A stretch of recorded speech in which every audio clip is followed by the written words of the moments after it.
Hello, कैसे हो आप लोग। उम्मीद है सब अच्छे ही होंगे।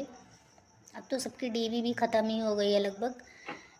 कल और बचा है डीवी के लिए।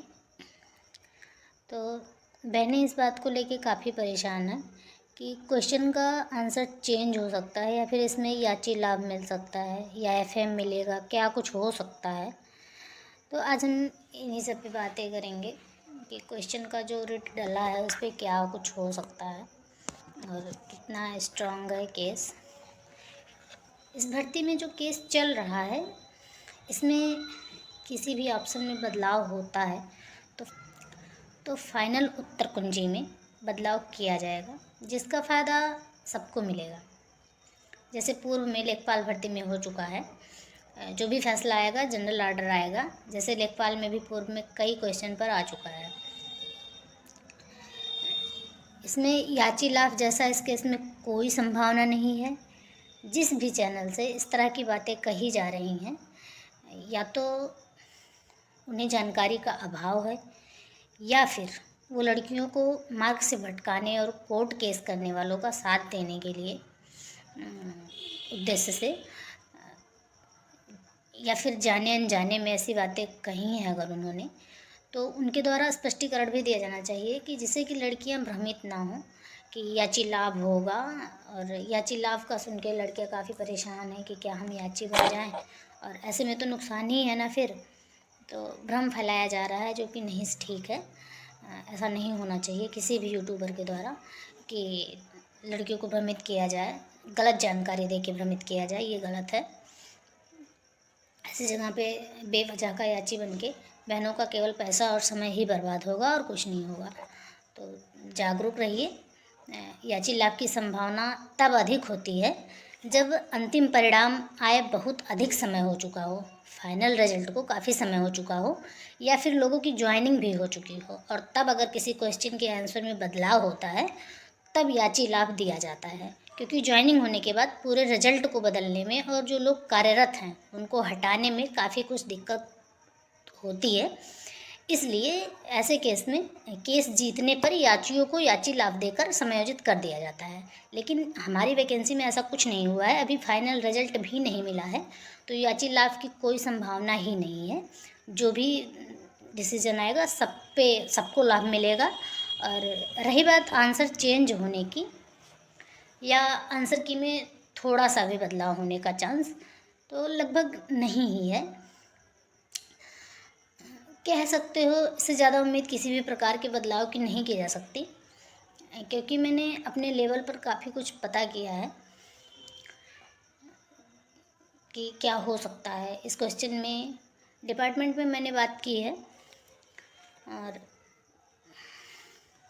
कि क्या 5वें दिन का आंसर जो आयोग की तरफ से लगाया गया है वह सही है या फिर आंसर बदला जा सकता है, क्या कुछ है। इस क्वेश्चन पे मेरी ICDS डिपार्टमेंट के CDP और सुपरवाइज़र से भी बात हुई है, डिस्कस हुआ है। चूँकि थोड़े फेमिलियर हैं वो लोग, हाँ ये कह सकते हो आप लोग कि मेरी फैमिली का इस डिपार्टमेंट से पुराना नाता रहा है। तो बस मिलना हुआ तो हमने सोचा क्यों ना डिस्कस ही कर लिया जाए, मौके का चांस फ़ायदा उठाया जाए। तो जिस पे मेरी बात हुई तो ये पता लगा कि पूरे चांस हैं कि आंसर बदले नहीं जाएंगे और जो 5वां दिन है वही सही है। तो ऐसे में बदलाव के चांस ना के बराबर हैं। सबसे पहले तो यह बात ध्यान रखें कि इस क्वेश्चन को लेकर हमारा रिजल्ट रुकने वाला नहीं है।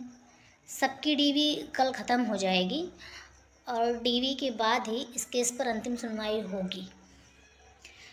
जब तक डीवी चल रही थी इसलिए अब तक आयोग सक्रिय नहीं था, कोई सुनवाई नहीं हुई है।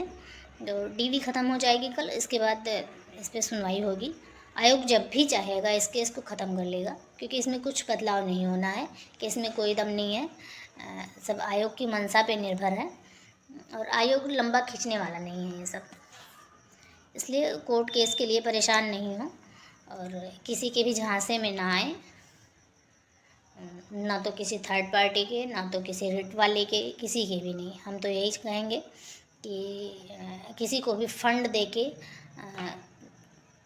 कोई फ़ायदा नहीं है, इसलिए जागरूक रहिए। मेंशन करने वाली बात यह है कि कोर्ट केस के चलते हुए भी फाइनल रिजल्ट दिया जा सकता है। बाकी सब कुछ पूरी तरह से आयोग के हाथ में है। कोर्ट केस वालों के हाथ में कुछ नहीं है। जो लोग कोर्ट केस कर रहे हैं और 2-4 केस और कर लें तो भी अब नकारात्मक कुछ नहीं होने वाला इस वैकेंसी में। जिस तरह से ऑब्जेक्शन डाले गए थे, कुल 96 प्रश्नों पर ऑब्जेक्शन डाला था, जिससे फाइनल आंसर की मिलने में भी देरी हुई थी। अब 96 प्रश्नों पे ऑब्जेक्शन अगर डाला गया था तो सबको रीचेक किया गया, सबके आंसर रीचेक किए गए, काफ़ी समय लगा, जिसके बाद हमें रिवाइज आंसर की मिली। तो यह बात ध्यान रखें कि रिवाइज आंसर की में देरी हुई थी, इसलिए अब अगर क्वेश्चन को लेकर कोई कोर्ट जाता है तो उसे ख़त्म करने में आयोग को समय नहीं लगेगा, क्योंकि पहले ही सारे रिसर्च हो चुके हैं लगभग। ऐसे में क्वेश्चन को लेकर परेशान होने की ज़रूरत नहीं है, तो उसे ख़त्म करने के लिए आयोग को समय नहीं लगेगा। जो क्वेश्चन के लिए रिट डाली गई है उसमें ऐसा कुछ नहीं है। केस ख़त्म नहीं हो रहा है क्योंकि अब तक डीवी चल रही थी। कल डीवी ख़त्म हो जाएगी, फिर केस भी ख़त्म हो जाएगा। हमारे केस में काम होगा और केस ख़त्म होगा। जल्दी ही सबको फाइनल रिजल्ट मिलेगा। हम फिर एक बार सबको विश्वास दिलाना चाहते हैं कि रिज़ल्ट में देरी नहीं होगी। टेलीग्राम के विभिन्न चैनलों द्वारा कितना भी इस पर कहा जाए कि केस नहीं ख़त्म हुआ तो रिज़ल्ट मई जून से पहले नहीं आएगी, देखो इतना भी नहीं जाएगा। ये वैकेंसी काफ़ी लेट हो चुकी है। अब इस पर काम होगा, केवल काम होगा।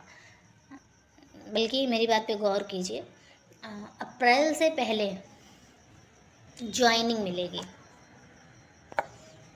रिज़ल्ट तो और पहले ही मिलेगा, तभी ज्वाइनिंग मिल पाएगी आप लोगों को।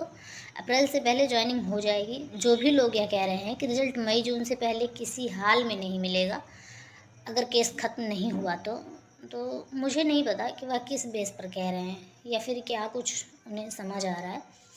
लेकिन यह बात ध्यान रखिएगा कि केस ख़त्म हो जाएगा, आयोग समय से एक्टिव होगा। अभी डीवी थी इसलिए कुछ नहीं हो रहा था, डीवी कल ख़त्म हो जाएगी। 2 महीने लगभग ये जो डीवी का प्रोग्राम चला है ये फिर काफ़ी अच्छा रहा है। तो बस डीवी ख़त्म होते ही आगे की प्रोसेस होंगे, परेशान नहीं हो कोई। डीवी के बाद केस ख़त्म होगा और तुरंत रिजल्ट मिलेगा।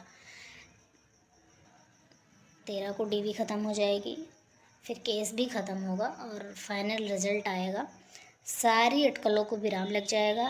एलिजिबिलिटी को लेकर या फिर क्वेश्चंस को लेकर जो कुछ भी है सब पे फुल स्टॉप लगना है। और फिर एक बात और ध्यान रखिए, ये जो यूपी SSS आयोग रहा है, इसका जो रिकॉर्ड रहा है अब तक का पंचवर्षीय योजना का, वो अभी लगभग पूरा ही हो गया है।